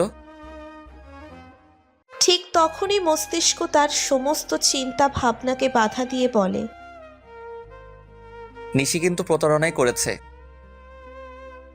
নিজের সাথে আজকাল দ্বন্দ্বে মেতে ওঠে সাকিব। মিলিকে আজ তার খুব অসহ্য লাগে। এই তো সেদিনের কথা, সাকিবের 16 বছর বয়সী মামার ছেলে তার বাসায়। ইচ্ছে ছিল ভাইয়ের মতো বড় মাপের ফটোগ্রাফার হবে, কিন্তু তা আর হলো কই। মিলি প্রথমে তাকে করার প্রস্তাব দিল। প্রথমে 2-1 দিন ভালোই মজা পেয়েছিল, কিন্তু পরে সাকিবের মামাতো ভাই নিজের ভুল বুঝতে পেরে যখন সঠিক প্রথমে আসতে চেয়েছিল, তখন মিলি তার উপর চাপ প্রয়োগ করে। শেষমেশ একজন মেয়ে হয়ে একটা ছেলেকে ধর্ষণ করলো। সাকিবের আজও চোখে জল ভরে যায় যখন মনে পড়ে তার ছোট ভাইটা কি নিদারুণ মানসিক যন্ত্রণায় দিন পার করতেছে। সে কিছুটা রিকভারি করেছে, কিন্তু মেয়েদের ঘৃণা তার ভীষণভাবে। কাউন্সিলিং চলছে তার। এভাবেই মিলির দিনের পর দিন সাহস বেড়েই চলেছে। এখন এমন অবস্থায় এসে দাঁড়িয়েছে, তাদের বাড়ির সামনে রাস্তা দিয়ে কোনো পুরুষ মানুষ হাঁটতেই চায় না। আর রাতের বেলা এলাকার বকাটেরা সিরিয়াল ধরে। হঠাৎই বাথরুমে কোনো কিছু পড়ার শব্দ সাকিবের ধ্যান ভাঙল। কিন্তু মিলি তো এখনো বের হলো না বাথরুম থেকে। নাকি বাথরুমের পরপুরুষের সাথে চালাইতেছে। সোফায় বসে খবরের কাগজ পড়তে পড়তে এসব কথা ভাবছিল সাকিব। কিন্তু প্রায় 2 ঘন্টা হয়ে গিয়েছে বাথরুম থেকে বের হচ্ছে না মিলি। অন্যদিকে সাকিবের প্রজেক্টরের কাছে বাহিরে যাবে, দেরি হয়ে যাচ্ছে। সে এবার দরজার সামনে গিয়ে 2বার নক করলো। মিলি, দরজা খোলো। মিলি, খুলো বলছি। ভেতর থেকে কোনো সাড়া শব্দ না পেয়ে সাকিবের মনে আশঙ্কা সৃষ্টি হতে থাকলো। অজানা এক আতঙ্ক ধাওয়া করতে থাকে। কাজের মেয়েকে নিয়ে দরজা ভেঙে দেখতে পেল বাথরুমের মেঝেতে বিবস্ত্র অবস্থায় পড়ে আছে মিলি। দ্রুত অ্যাম্বুলেন্সে ফোন করলো সাকিব এবং দ্রুত মিলিকে নিয়ে হাসপাতালের উদ্দেশ্যে রওনা দিল। মিলির মা বাবাকেও খবর দেওয়া হলো, কিন্তু হাসপাতালে পৌঁছানো মাত্রই হাসপাতালের ডক্টররা তাকে মৃত ঘোষণা করলো। মিলির মা বাবা নিজের একমাত্র মেয়ের মৃত্যুর খবর পেয়ে ক্ষিপ্ত হলো। তারা সাকিবের নামে এফআইআর করলো আর মিলির বডি পোস্টমর্টেমে পাঠানো হলো। এদিকে সাকিবকে পুলিশ গ্রেপ্তার করলো। সাকিবকে 2 দিনের রিমান্ডে নেওয়া হলো। সাকিবের উপর অমানসিক নির্মম অত্যাচার শুরু করলো। সাকিবের কথা কেউ শুনছে না। পুলিশদের একটাই কথা, দোষ করিস আর না করিস, তুই স্বীকার করতেই হবে। আমাদের দেশের আইন এরকমই, দোষী বা নির্দোষ বিবেচনা করে না, তাদের শুধু আসামি চাই পকেট গরম করার জন্যে। যাদের কাছ থেকে মোটা অঙ্কের টাকা নেওয়া যাবে বিচার তার পক্ষে হবে, আর যে দিতে ব্যর্থ হবে তার উপর চলবে অমানসিক তাণ্ডব। দেশ আজ কোথায় পৌঁছলো? স্বাধীনতা অর্জন করেও কি ন্যায় নীতি প্রতিষ্ঠা করতে পারলাম আমরা? তার থেকেও ভালো হতো পরাধীনতার জীবন। যাই হোক, গল্পে আসি। মিলির পরিবার মিথ্যে 498 দায়ের করলো তার নামে। তাদের মনে হয়েছিল মিলির অত্যাচারে অতিষ্ঠ হয়ে খুন করে দিয়েছে সাকিব। সাকিবের কাতর আর্জি কেউ শুনল না। পোস্টমর্টেমের রিপোর্ট আসার আগেই তাকে রিমান্ডে নেওয়া হলো। 2 দিন পর তাকে জেলে হস্তান্তর করা হলো। এই 2 দিন তার জীবনে এক দুঃস্বপ্নের মতো কেটেছে। হাঁটার মতো শক্তিটুকু অবশিষ্ট নেই। তাই জেলের দেওয়ালের সাথে ঢিল দিয়ে বসে থাকতে ভাবতে লাগলো, আজকের এই পরিণতির জন্যে শুধুই আমি দায়ী। মনে হচ্ছিল লক্ষ্মী মন্ত্রা খোঁজার জন্য চেষ্টা না করে যদি নিশিকে বোঝার চেষ্টা করত, তাকে ক্ষমা করে দিত, তাহলে হয়তো আজকে এই দিন দেখতে হতো না। অন্যরকম জীবন কাটাতে পারত। অকারণে এতখানি অপমানিত হতে হতো না তাকে। মিলি তাকে জীবিত অবস্থাতেও শান্তি দেয়নি, আর মরে গিয়ে তো বাঁচাটাই হারাম করে দিচ্ছে। নিজেই নিজেকে দোষারোপ করছে সাকিব। তার মাথায় একটা কথা বারবার কড়া নাড়ছিল। আনমনে বলতে লাগলো, মা ঠিকই বলতেন, সৌন্দর্য দিয়ে কখনো চরিত্র বিবেচনা করা যায় না। আসলেই তো, চরিত্রের সাথে রূপের কোনো সম্পর্ক নেই। দেখতে সুন্দর হলেই যে চরিত্রহীনা, আর দেখতে খারাপ হলে যে চরিত্র ভালো, কিংবা দেখতে ভালো হলে যে চরিত্র খারাপ, অথবা দেখতে খারাপ হলে যে চরিত্র খারাপ, এই ধারণাগুলোই যে বোকা বোকা। কিন্তু এতগুলো প্রশ্নের মধ্যে একটা বিষয় তাকে খুব ভাবাচ্ছে। সেটা হলো মিলি কিভাবে মারা গেল। সে কি সুইসাইড করেছে নাকি হত্যা করা হয়েছে? রহস্যটা কি? তার মাথায় কিছুই ঢুকছে না। সব গুলিয়ে যাচ্ছে। আজ একটা কথাই বড্ড মনে আঘাত হানছে। চরিত্র কখনোই সৌন্দর্য দিয়ে হয় না। মানুষের চরিত্র মানসিকতার উপর নির্ভরশীল। এই সত্যটা বুঝতে খুব দেরি হয়ে গেছে, যার দরুন আজ আমার এই অবস্থা। খুব ইচ্ছে করতেছে আত্মহত্যা করতে, কিন্তু নিজেকে মনোবল দিয়ে দমন করে রাখছি। কারণ আত্মহত্যা মানে নিজের জীবনের কাছে হার মানা।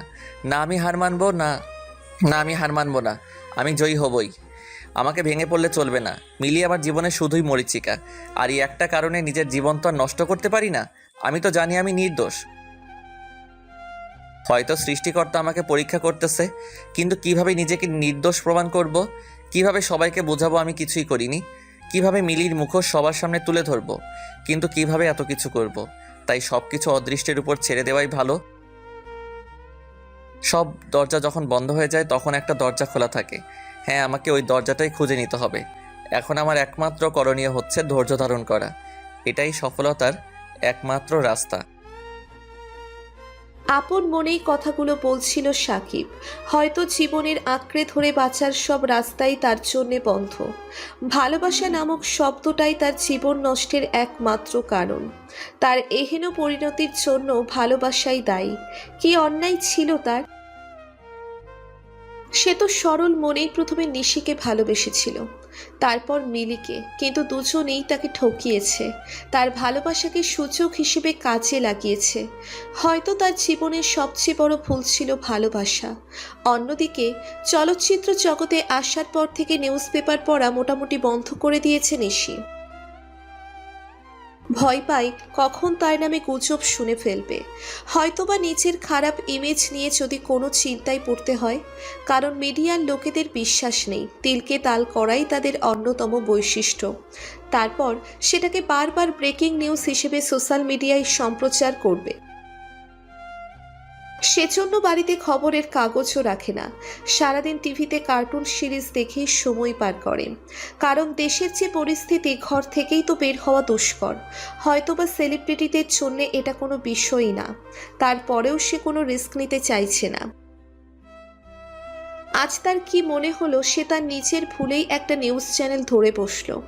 প্রথমেই তার নতুন সিনেমার প্রমোশন দেখে সে খুব খুশি হলো, পরক্ষণেই তার মাথায় বাজ ভেঙে পড়ল।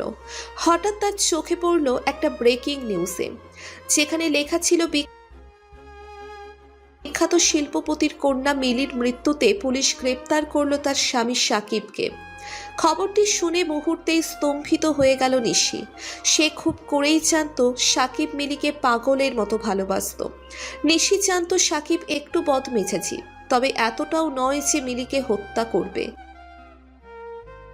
কারণ সাকিব যদি এতটাই বদমেজাজি হতো তাহলে নিশি নিজেও ওই দিনের পরে বেঁচে থাকতো না।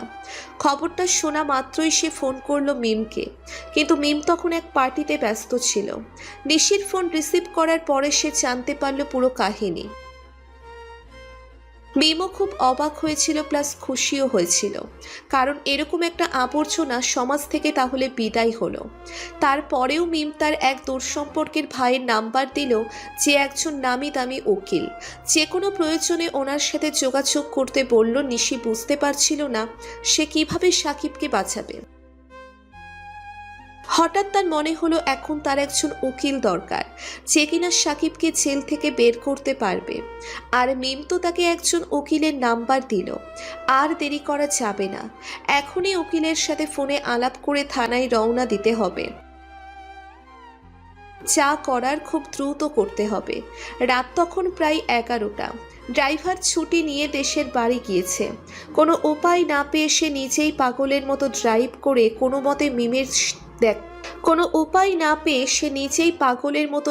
করে কোনো মতে মিমের দেখানো সেই অফিসিয়াল লয়ারের কাছে গেল। নিশি বাড়িতে থাকতেই উকিলের সাথে কথা বলেছিল, তাই আর কোনো সমস্যায় পড়তে হয়নি। উকিলকে সঙ্গে করেই পুলিশ স্টেশনে পৌঁছলো নিশি। এক্ষেত্রে সে আগেই জানতো সাকিব বিয়ে করার পরে কোথায় থাকতো, তাই তেমন একটা সমস্যায় পড়তে হয়নি থানায় যেতে। থানায় গিয়ে নিশি জানতে পারে সাকিবের নামে বেশ কয়েকটা ধারায় এফআইআর করা হয়েছে। পুলিশ ইনচার্জ নিশিকে তারপরেও চেষ্টা করতে বলেছেন। তিনি নিশির অনেক বড় ফ্যান, তাই নিশি নিজেই তার থানায় আসায় তার অবস্থা তো বুঝতেই পারছেন। হয়তোবা তিনি সাকিবকে ছেড়ে দিতেন, কিন্তু প্রশাসনের ভয়ে তার করলেন না। আইনের বিরুদ্ধে তিনি কিছু করতে না পারলেও তিনি জানালেন তিনি নিশির পাশে সর্বত্র থাকবেন। হঠাৎ করে নিশি অস্ফুট স্বরে বলতে লাগলো,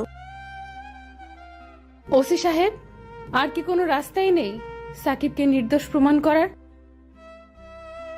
ম্যাম, একটা রাস্তা আছে, সেটা হলো পোস্টমর্টম রিপোর্ট, যেটা দ্বারা সত্যটা প্রমাণ করতে পারেন। কিন্তু পোস্টমর্টম রিপোর্ট কবে আসবে?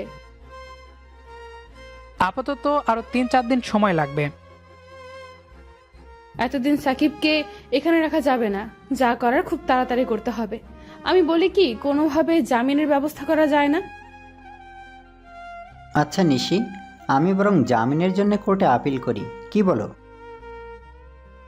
কোর্টে আপিল করে মনে হয় না তেমন একটা লাভ হবে মিস্টার মাহমুদ সাহেব, কারণ খুনের আসামিকে এত সহজে কোর্ট থেকে জামিন দিবে না। আচ্ছা উকিল সাহেব, আমরা তো চেষ্টা করতেই পারি। আপনি অ্যাপিলের ব্যবস্থা করুন ভাইয়া, যত টাকা লাগে আমি দেব। সব কিছু আর টাকা দিয়ে কেনা যায় না নিশি। কিছু কিছু জিনিস যেটা হয়তো একবার হারিয়ে গেলে হাজারবার চেষ্টা করলেও ফিরে পাওয়া যায় না। যাই হোক, আমি টাকার বিনিময়ে কাজ করি না, কারণ টাকা হচ্ছে হাতের ময়লা, এক হাতে আসবে অন্য হাতে খরচ হয়ে যাবে। কিন্তু একটা জিনিস আছে যেটা সারা জীবন মানুষের মনে থেকে যায়, সেটা হলো ভালোবাসা। আর আমি এই ভালোবাসার জন্যই কাজ করি, কারণ এই আইনের মারপ্যাচে পড়ে অনেক মা তার সন্তানকে হারিয়ে ফেলে, কেউ বা তাদের বেঁচে থাকার অবলম্বন হারিয়ে নিঃস্ব হয়ে পড়ে, কেউ হয়তো প্রিয়জনকে হারিয়ে সুইসাইড করতে বাধ্য হয়। আর আমি চাই না কোনো নির্দোষ ব্যক্তি তার প্রিয়জনের কাছ থেকে হারিয়ে যাক। তাই সততা ও নিষ্ঠার সাথে নিজের দায়িত্ব পালন করতে চাই, অসহায় মানুষের পাশে দাঁড়াতে চাই। জীবনের শেষ নিঃশ্বাস অবধি এটাই করব। আচ্ছা ভাইয়া, সরি, আসলে আমার মাথা ঠিক ছিল না। আপনি তো জানেনই আমার উপর দিয়ে কি যাচ্ছে, কিছু মনে করেন না। আপনি আপনার মতো করে করেন প্লিজ। আচ্ছা, আমি আজকে জামিনের জন্য কোর্টে আপিল করতেছি। তার আগে সাকিবকে কিছু জিজ্ঞেস করার আছে। তুমি কি আমার সাথে তার কাছে যাবে? আচ্ছা ঠিক আছে, আপনি যান, কিন্তু আমার বিষয়ে কিচ্ছু বলবেন না, কারণ আমি চাই না আমার এই মুখ নিয়ে তার সামনে যেতে, কারণ তার এই অবস্থার জন্য আমিই দায়ী। আচ্ছা ওসি সাহেব, আপনি আমার সাথে চলুন জেল কাস্টাডিতে। আর নিশি, তুমি বাড়ি চলে যাও, আমি তোমাকে ফোনে সব জানিয়ে দেব। সেদিন রাতে নিশি বাড়ি ঠিকই ফিরে এসেছিল, কিন্তু প্রতিটা মুহূর্ত তার কাছে ফাঁসির মতো মনে হচ্ছিল। অতিবাহিত সময়ের সাথে নিশির পাপ বোধ বেড়ে যাচ্ছিল কয়েকশো গুণ। সব কিছুর জন্যে কেবল নিজেকেই দোষী করছিল, নিজেকে খুব বড় মাপের অপরাধী মনে হচ্ছিল। আয়নার সামনে দাঁড়াতেই তার বিবেক এসে দাঁড়ালো তার সামনে। নিজেকে নিজেই কটাক্ষ করে বলতে লাগলো, হয়ে গেছিস তো দামি অভিনেত্রী, তোর কি দরকার সাকিবকে নিয়ে ভাবার? সেদিন প্রযোজকটার সাথে বেড শেয়ার করতে যাওয়ার আগে কি একবারও ভেবেছিস সাকিবের কি হবে? ভেবেছিলিস কি তোকে অন্ধের মতো যে বিশ্বাস করে তার কতখানি কষ্ট হবে? ভাবিসনি তো? তাহলে আজ কেন ভাবছিস? মরতে দে তাকে। নিজে নামি দামি অভিনেত্রী হয়ে ঘুরে বেড়া, কিন্তু ক্ষমা করতে পারবি তো নিজেকে? নিশি আয়নার সামনে কান্নায় ভেঙে পড়ল, চিৎকার করে বলতে লাগল, এই জীবন তো আমি চাইনি। সাকিবের জীবন বলি দিয়ে নিজের জীবন গড়তে চাইনি আমি। হয়তো আজ তার আশেপাশের আসবাবপত্রগুলো তাকে দেখে ব্যঙ্গ করছে। ব্যঙ্গ তো করবারই কথা, কারণ সব দোষী তো তার। নিজেকে খুবই অসহায় মনে হতে লাগলো। সাকিবকে একটু জড়িয়ে ধরার আকাঙ্ক্ষা যেন ঘায়েল করছে তাকে। খুব ইচ্ছে করছে একটু জড়িয়ে ধরে বলতে, ভালোবাসি। কিন্তু নিয়তি হয়তো এটা চাই না, তাই তো এখনো অবধি প্রায়শ্চিত্ত করার মতো সুযোগও তার আসেনি। মানুষ ঠিকই বলে, সময় থাকতে সময়ের মূল্য বোঝা যায় না। ঠিক তেমনি ভালোবাসার মানুষ কাছে থাকলেও তার গুরুত্ব আমরা বুঝি না, যতক্ষণ না মানুষটি হারিয়ে যায়। এটাই হয়তো নিয়তি। আজ 3 দিন সাকিব জেল থেকে ছাড়া পেয়েছে, কিন্তু সে একটা কথা কিছুতেই বুঝতে পারছে না যে তাকে জামিন করালোটা কে, পরিচয় বা গোপন রাখলো কেন। কিন্তু আজ খুবই মনে পড়ছে নিশিকে। নিশি তো আমাকে সত্যিই ভালোবাসতো, তাহলে কেন একবারও আমার খোঁজ নিতে আসলো না? নাকি সব কিছুই তার নাটক ছিল, যেমনটা মিলি করেছিল? হ্যাঁ, সব মেয়েরাই একই রকম না। কখনই কোনো মেয়ের চক্করে পড়া যাবে না। সব মেয়েরাই ধোঁকাবাজ, ছলনাময়ী। আর এই শহরে থাকবই না, গ্রামে চলে যাব। এই শহরে থেকে কি পেলাম? সবাই শুধু স্বার্থের পেছনে দৌড়ায়। চাই না এরকম স্বার্থপর শহরে থাকতে। কি দোষ করেছিলাম আমি? আমি তো কারো কোনো ক্ষতি করিনি। অনেক বড় বড় স্বপ্ন ছিল, হাতে হাত রেখে দুইজনে এক পথে চলার ওয়াদা হয়েছিল। কিন্তু সে ভালোবাসাটা আজ বদলে গেছে। সামান্য অভিনেতা হওয়ার জন্য নিজেকে বিলিয়ে দিল। শুধু বদলাতে পারিনি আমি, এত বড় বড় স্মৃতি বানিয়ে ছোট করে চলে গেল ছলনাময়ীটা। আজ মনে হয় দুইজনের মাঝে কিছুই ছিল না। তার দেওয়া কষ্টগুলো ভুলতে মিলির মতো শ্যামবর্ণের মেয়ের সাথে সম্পর্ক করেছিলাম, কিন্তু সেও একজন বেশ্যার থেকে কম ছিল না। হয়তো ভালোবাসাটাই আমার জীবনে বড় ভুল। আর কখনোই কাউকে ভালোবাসবো না। সব কিছু থেকে মুভ অন করে ফিরে আসতে হবে। হ্যাঁ, সব কিছু নতুন করে শুরু করব, আর কারো মিথ্যা মায়ায় জড়াবো না। আজকেই এই শহরটা ছেড়ে চলে যাব। এরকম হাজারো ধিক্কারে ফেটে পড়ল সাকিব, আর নিচের জামা কাপড় গুছিয়ে নিয়েই বাস স্টেশনের দিকে হাঁটা ধরল। পুরো দমে হাঁটতেছে, কিন্তু শ্যাওলা হাইওয়েতে আসা মাত্রই এমন কিছু দেখতে পেল যা দেখে আর নিজেকে ঠিক রাখতে পারল না। হয়তো আর বাড়ি ফেরাই হবে না।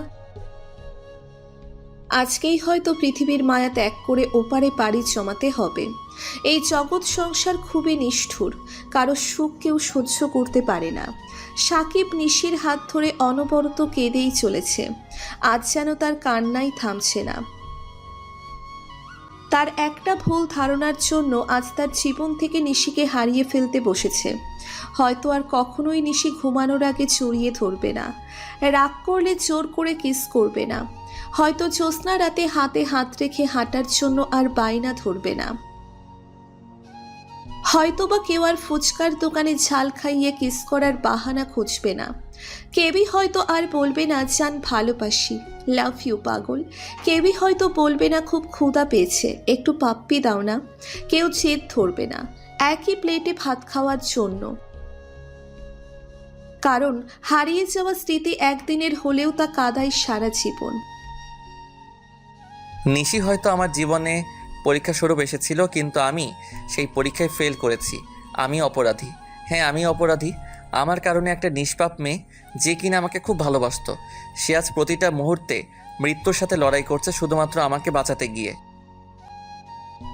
আপনারা ভাবতেছেন সেদিন কি এমন হয়েছিল যার জন্য নিশির এই অবস্থা? তাহলে চলুন অতীত থেকে ঘুরে আসি। সেদিন নিশির শুটিং থেকে বাড়ি ফেরার পথে গাড়ি খারাপ হয়ে যায়, যার কারণে গাড়ি থেকে বের হয়। কিন্তু বের হওয়া মাত্রই যা দেখলো, নিজের চোখে যেন বিশ্বাসই করতে পারতেছে না। কারণ কয়েকজন মাস্তান টাইপের লোক সাকিবের দিকে বন্দুক তাক করে দাঁড়িয়ে আছে, আর তাদের পেছনেই দাঁড়িয়ে আছে শহরের নামি দামি ইন্ডাস্ট্রিয়ালিস্ট আফতাব চৌধুরী। নিশি যেন বাকরুদ্ধ হয়ে পড়েছে, কথা বলার ভাষা হারিয়ে ফেলেছে। এদিকে সাকিব বিশ্বাসই করতে পারছে না যে আফতাব চৌধুরী এতটা নিচে নেমে যাবে, নিজের মেয়ের দোষ তার উপর চাপাবে। হয়তো আজ তাকে মৃত্যুর স্বাদ গ্রহণ করতে হবে। হঠাৎ বন্দুক চলার শব্দে সাকিব ভয়ে চোখ বন্ধ করে ফেলে, কিন্তু না, তার তো কোনো জায়গায় গুলি লাগেনি। তবে কি সে ভুল আওয়াজ শুনেছে? কিন্তু চোখ খোলা মাত্রই তার দুনিয়া অন্ধকার হয়ে আসছিল, কারণ নিশি নিজের জীবন দিয়ে সাকিবের জীবন বাঁচিয়ে দিয়েছে। হ্যাঁ, সেদিন নিশি তার ভালোবাসার মর্যাদা রেখেছে নিজের জীবন দিয়ে। নিশি তার ভুলের প্রায়শ্চিত্ত করেছে। নিশির পুরো জামা রক্তে লাল হয়ে আছে। নিশি মাটিতে ঢলে পড়তেছে। সাকিব যেন পাগলের মতো হয়ে গিয়েছে। সে এক প্রকার দৌড়ে নিশিকে নিজের কোলে নিয়ে নেয়। নিশি, তুমি এটা কেন করলে নিশি? আমার জন্য নিজের এত বড় ক্ষতি কেন করলে নিশি? তোমার কিছু হয়ে গেলে আমি বাঁচবো না নিশি। সাকিব, আমাকে মাফ করে দাও। আমি হয়তো আর বাঁচবো না। এত ভুল করেছি, এবার অন্তত প্রায়শ্চিত্ত করার সুযোগ দাও। না, তোমার কিছু হবে না। তোমার কিছু হলে আমি বাঁচবো না। জানো সাকিব, আমার না খুব ইচ্ছে করতেছে তোমার বুকে মাথা রেখে একটু ঘুমাতে, যেমনটা আগে রাখতাম। জানো, আমি সেদিন নিজের ইচ্ছেতে যাইনি হোটেলে।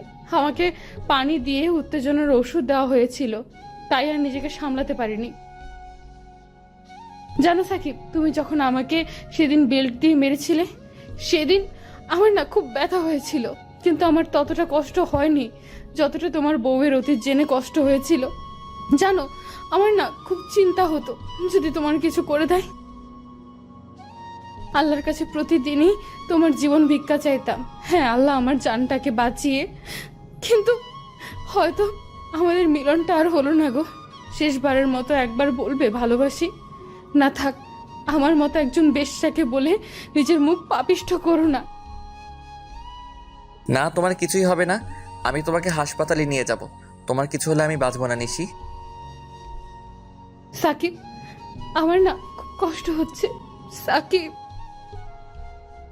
হঠাৎ নিশি অজ্ঞান হয়ে পড়ে। সেদিন সাকিব নিশিকে হাসপাতালে ঠিকই নিয়ে আসছিল, কিন্তু ভাগ্য খারাপ হলে যা হয়। কারণ সচেতনতা মস্তিষ্কের কর্টেক্সের মাধ্যমে পরিচালিত জ্ঞানী ও দক্ষতামূলক কর্মকাণ্ডগুলোর গুণগত দিকগুলোর সাথে সম্পর্কিত, যার মধ্যে রয়েছে মনোযোগ, সংবেদনশীলতা, স্পষ্ট স্মৃতি, ভাষা, কোনো কাজ সম্পন্ন করার ক্ষমতা, সাময়িক ও স্থানিক অবস্থান অনুধাবন করা ও বাস্তবতা বিচার করার ক্ষমতা। স্নায়ুবিক দৃষ্টিকোণ থেকে চেতনা পরিচালিত হয় সেরিব্রাল কর্টেক্স বা ধূসর অংশ থেকে, যা মূল মস্তিষ্কের বাইরের অংশ, ও রেটিকুলার অ্যাক্টিভেটিং সিস্টেম থেকে, যার অবস্থান ব্রেন সিস্টেমের ভেতরে। কিন্তু নিশির সেগুলো কোনোটাই সক্রিয় নয়। ডাক্তারি ভাষায় বলতে হবে নিশি কোমাতে চলে গেছে। এতে পুরো দোষটাই সাকিবের। কি এমন দোষ করেছিল নিশি যে ক্ষমা করা যেত না? এখানে তো তার কোনো দোষ নেই। নিশি তো নিজের উচ্চাকাঙ্ক্ষার বশে ভুল করে ফেলেছে। কিন্তু সাকিব তো চাইলে তাকে সঠিক পথে নিয়ে আসতে পারত। নিজের ভালোবাসার বেড়া ছেলে মুড়িয়ে নিশির জীবন থেকে সকল পাপ ধুয়ে মুছে দিতে পারত। কিন্তু পুরো সত্যি না জেনে সে নিশিকে এত শাস্তি দিল। সাকিবের চোখ থেকে কয়েক ফোঁটা নোনা জল তার গাল বেয়ে গড়িয়ে নিশির মুখে এসে পড়ছে। সাকিবের চোখের পানি এক ফোঁটা নিশির চোখের উপর পড়তেই নিশির চোখ টিপুনি দিয়ে ওঠে, সাথে হাতটাও হালকা নাড়িয়ে ওঠে। সাকিবের চোখ নিশির চোখের দিকে পড়তেই সাকিবের মুখে হাসি ফুটে ওঠে। এই পাগলি, তুমি তোমার চোখটা মাত্রই নড়ালে, তাই না? তার মানে তুমি আমার কথা শুনতে পাচ্ছ, তাই না? কি হলো, কথা বলছো না কেন? আমি জানি তো তুমি আমার কান্না একদমই সহ্য করতে পারো না। তাই তো সেদিন আমার জন্য নিজের জীবন বলি দিতে বসেছিলে, আর এখন চোখের ইশারা করে আমাকে কান্না করতে বারণ করছো, তাই না পাগলি? তুমি একবার সুস্থ হও, আমি আর তোমাকে কষ্ট দিব না। পৃথিবীর সেরা বর হয়ে দেখিয়ে দিব। ডাক্তার, ডাক্তার কোথায় আপনারা? প্লিজ তাড়াতাড়ি আসুন ডাক্তার। সাকিবের চিল্লা চিল্লিতে সকলে কেবিনের মধ্যে প্রবেশ করে। কি হয়েছে? এমন উত্তেজিত হচ্ছেন কেন? দেখুন না, আমার পাগলিটা একবার চোখ নাড়ানোর পরে আর নাড়াচ্ছে না। আপনি প্লিজ উত্তেজিত হবেন না, আমাদের দেখতে দিন। ডাক্তার নিশিকে দেখার পর, হাউ ইজ পসিবল? মানে আপনি কি বলতে চাইতেছেন ডাক্তার? আমার 36 বছর ক্যারিয়ারে এই প্রথম এমন আজব ঘটনা। নিশি এর নার্ভ ধীরে ধীরে সজাগ হয়ে উঠছে, কারণ সকল আশঙ্কা অমূলত প্রমাণ করে সে জেগে উঠেছে। হাইথোপারমিয়ার কারণে তার মস্তিষ্কের রক্ত চলাচল বন্ধ হয়ে গেলেও তার মস্তিষ্কের কোনো প্রকার ক্ষতিগ্রস্ত হয়নি। আমরা এর থেকে এখন ভালো কিছু আশা করতে পারি। মিস্টার সাকিব, আপনি বাইরে যান প্লিজ, আমরা শেষ চেষ্টাটুকু করি। সাকিবের মুখের ভাষা যেন হারিয়ে ফেলেছে। কি বলবে কিছুই ভেবে পাচ্ছে না। ধীরে ধীরে সাকিব ফ্লোরে বসে পড়ে। অতি সুখে আর অতি দুঃখে এই দুই সময়ে যেন মুখের ভাষা হারিয়ে যায়। সাকিবেরও তাই হয়েছে, তবে এটা দুঃখের জন্য না, এটা অতি সুখের জন্য। আইসিইউ এর দরজার সামনে ফ্লোরে বসে পাগল করে হাসছে সাকিব, কারণ আজ সৃষ্টিকর্তা তার জীবনের সেরা উপহার দান করেছেন। তার পাগলিটাকে আবার ফিরিয়ে দিতেছে। প্রায় অনেকক্ষণ পরে ডাক্তাররা বের হয়ে এলেন। ডাক্তার সাহেব, আমার পাগলিটা ঠিক হয়ে যাবে তো? সরি মিস্টার সাকিব, আসলে আমরা যথেষ্ট চেষ্টা করেছি, কিন্তু কিছু করতে পারিনি। এই কথা আর বলবো না। নাও কংগ্রাচুলেশন মিস্টার সাকিব, পেশেন্ট এখন আউট অফ ডেঞ্জার। এখন ঘুমের ওষুধ দেওয়া হয়েছে, 1 ঘন্টার মধ্যে জ্ঞান ফিরবে। থ্যাংক ইউ ডাক্তার সাহেব, আপনার এই উপকার আমি জীবনেও ভুলব না। আমি শুধু আমার দায়িত্বটাই পালন করেছি, এর পুরো ক্রেডিটটাই শুধু আপনার। আপনি যদি দৃঢ় মনোবল আর দিনরাত সেবা যত্ন না করতেন, তাহলে হয়তো এটা সম্ভব হতো না যদি আপনি গত 3 মাস রোগীর সর্বোত্তম খেয়াল না রাখতেন। আমি যে ভুলটা করেছি তার কাছে এটা তুচ্ছ। হয়তো সারা জীবন এর মাসুল টানতে হতো যদি না নিয়তি ফিরে না চাইতো। Anyway, I have important appointment. I have to leave right now. Oh sure. Shakib কেবিনের দিকে পা বাড়ালো, কিন্তু কোথায় যেন একটা বাধা কাজ করতেছে। কোন মুখ নিয়ে সে শিশির সামনে দাঁড়াবে? নিশি কি তাকে ক্ষমা করবে, নাকি তার উপর জমানো অভিমান আজ পূর্ণতা পাবে? এরকম হাজারো প্রশ্ন তাকে ঘিরে ধরেছে। এরই মাঝে কেবিনে প্রবেশ করলো। কেবিনে প্রবেশ করা মাত্রই নিশির নিষ্পাপ মুখটি দেখে তার অন্তরাত্মা কেঁপে উঠল। কত ব্যথাই না সহ্য করেছে মেয়েটি। যেখানে আজ তার থাকার কথা সেখানে আজ শুয়ে আছে নিশি। প্রকৃত ভালোবাসাগুলো মনে হয় এমনই, শত কষ্ট হলেও প্রিয়জনের জন্য নিজের শেষটুকু বিসর্জন দিতে সর্বদা প্রস্তুত। নিশির পাশে রাখা চেয়ারে বসে পড়ল সাকিব। নিশির মুখে ভালোবাসার পরশ এঁকে দেওয়ার লোভ সামলাতে না পেরে নিশির কপালে ভালোবাসার পরশ এঁকে দেয়। তারপর নিশির মায়াবী চেহারা মূর্তির দিকে এক নজরে চেয়ে রইল। নিশির মায়াবী চেহারা মূর্তির দিকে তাকিয়ে থাকতে থাকতে কখন সে ঘুমিয়ে গেছে নিজেই জানে না। ঘুমানোরই কথা, 3 মাস ধরেই তো অঘুমেই আছে। রাত পাহারায় দিন পার হতো তার, কারণ প্রতি রাতেই নিশির পাশে বসে থাকতো সাকিব। নিশি কখন চোখ খুলে তার দিকে তাকাবে? সম্ভবত চোখ খুলে কখনোই তাকাতো না। এভাবেই বিছানায় একদিন নিঃশেষ হয়ে যেত। নিয়তি যদি এটাই চাইতো। নিয়তি কখনোই কাউকে সম্পূরক করে না, কোনো না কোনো কমতি রাখবে। কিন্তু নিয়তি যে তাকে এত বড় সারপ্রাইজ দেবে সে কখনোই ভাবতে পারেনি। তার সবচেয়ে বড় কমতি আজ পূরণ করেই দিল। হঠাৎ করে কারো কোমল স্পর্শে সাকিবের ঘুম ভাঙল। এই স্পর্শ যে তার খুব চেনা, এ যে ভোলার নয়। মাথা তুলে তাকাতেই নিশির ছলছল চোখের দিকে তাকিয়ে সাকিব যেন নিজেকে আর শান্ত রাখতে পারল না। নিশিকে জড়িয়ে ধরে হাউমাউ করে কেঁদে দিল। তখনই সাকিব নিশির দিকে তাকিয়ে বুঝতে পারল নিশি ব্যথা পেয়েছে, তাই ছেড়ে দিতে লাগলো। নিশি তার হাতটা শক্ত করে জড়িয়ে ধরে। এই, আমাকে ছেড়ে চলে যাওয়া হচ্ছে? আমাকে ছেড়ে আর যেও না, আমার না খুব ভয় করে। তোমাকে আর যেতে দিব না। নিশি আমাকে মাফ করে দাও। আমি না জেনে অনেক বড় ভুল করে ফেলেছি। আমি ভার্জিন গার্ল খুঁজতে গিয়ে তোমাকে অনেক কষ্ট দিয়ে ফেলেছি। আমি জানতাম না ভার্জিন গার্ল নয়, বরং মনের ভার্জিনিটি আসল। জীবন সুন্দর করে সাজাতে চাইলে ভার্জিন গার্ল না, বরং ভার্জিন মনই দরকার। কিন্তু আমি সেটা বুঝিনি, আর যতক্ষণে বুঝলাম তখন অনেক দেরি হয়ে গেছিল। আমার কারণে তোমার জীবন থেকে 3টা মাস হারিয়ে গেল। কিন্তু এবার আর ভুল করব না, তোমাকে আর কষ্ট দিব না। এসব বলতে বলতে সাকিব এবার উচ্চস্বরেই কান্না করে দিল। এ যে তার সুখের কান্না। আজ রাগ, অনুরাগ, মান, অভিমান সব যেন চোখের জল হয়ে বের হয়ে যাচ্ছে। চোখের পানি যে বাদ মানছেই না। পুরুষদের নাকি কাঁদতে নেই, কিন্তু তার তো কান্নাই থামছে না। আজকেও কি এসব নিয়ে ভাবতেছো? যাও, তোমার সাথে কথা নাই। কি হয়েছে? আমার জানটা বুঝি রাগ করেছে? আচ্ছা বলো, কি করলে তোমার রাগ ভাঙবে? না থাক, লাগবে না আমার। নিশির মিষ্টি ঠোঁটের ছোঁয়ায় সাকিবের শরীরে যেন এক নতুন অনুভূতি জাগ্রত হতে লাগলো। তারা একে অপরকে রাক্ষসের মতো কিস করেই যাচ্ছে। এমন সময় ডাক্তার কেবিনে প্রবেশ করেন। ডাক্তারকে দেখে দুজনেই হকচকিয়ে ওঠে। অন্যদিকে ডাক্তারও কিছুটা অপ্রস্তুত হয়ে পড়েন। তিনিও কিছুটা স্বাভাবিক হয়ে বলতে লাগলেন, আপনি এখন বাইরে যান, রোগীকে রেস্ট নিতে দিন, নইলে তিনি আবার কোমাতে ফিরে যেতে পারেন। কারণ তার শরীর অত্যন্ত দুর্বল। আর এই ওষুধগুলো বাইরের ক্লিনিক থেকে নিয়ে আসেন, আমাদের কাছে আপাতত নেই। এই নিন, প্রেসক্রিপশনটা নিন। হালার পুত, আসার সময় পেলি না? এই না যেই না রোমান্স করতে লাগলাম তখনই এন্ট্রি নিলি। শালা আবাল কোথাকার, রেসপন্সিবিলিটি বলতে কিছু রাখতে পারিস না? ঠিক আছে ডাক্তার সাহেব, নিশিকে রেখে সাকিব বাহিরে গেল আর তাড়াতাড়ি করে ঔষধ নিয়ে আসে। তবে বিলটা ক্রেডিট কার্ডের মাধ্যমেই পে করে, কারণ তার কাছে কোনো নগদ টাকা ছিল না।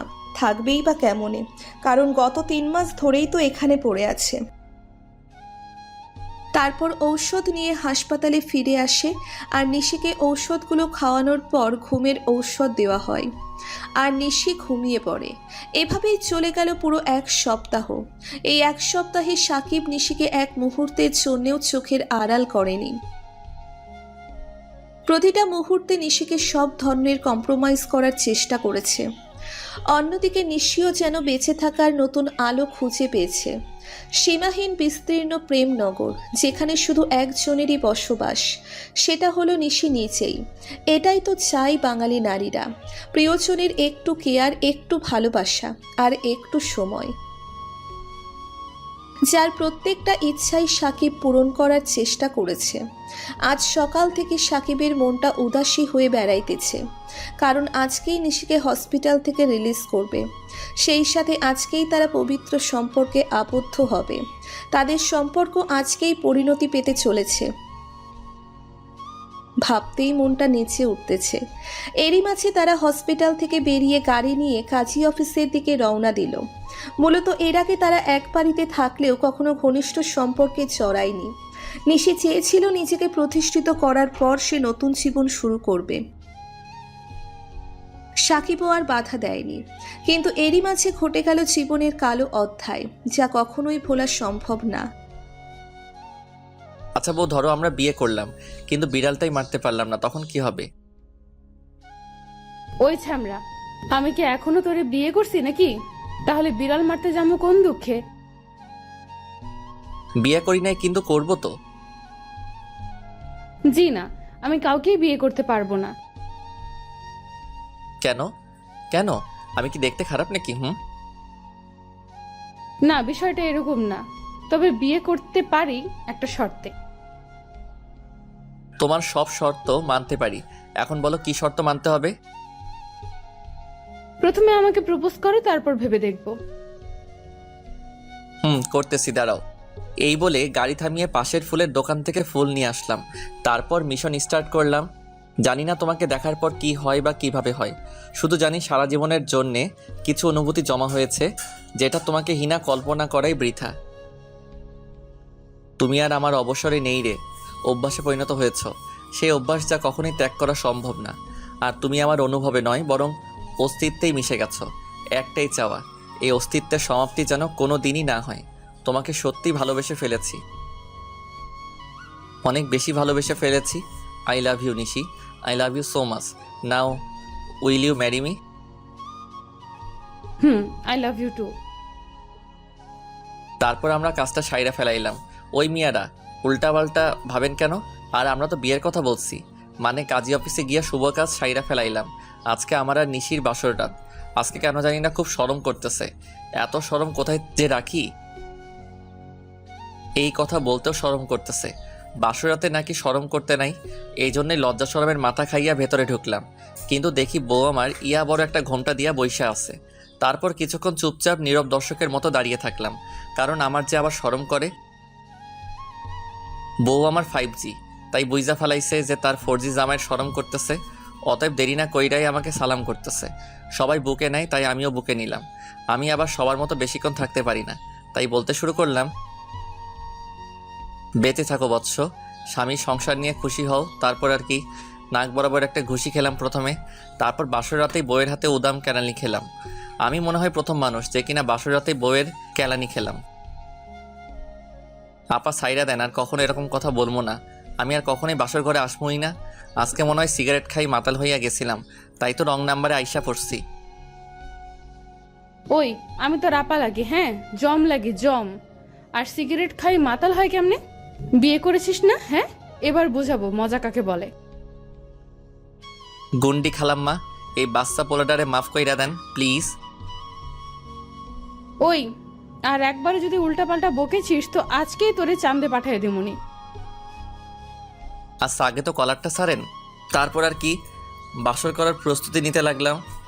আমি নিশিকে বললাম, চলো আজকে আমরা ফুটবল ক্রিকেট খেলবো আর 2টা দল তৈরি করব।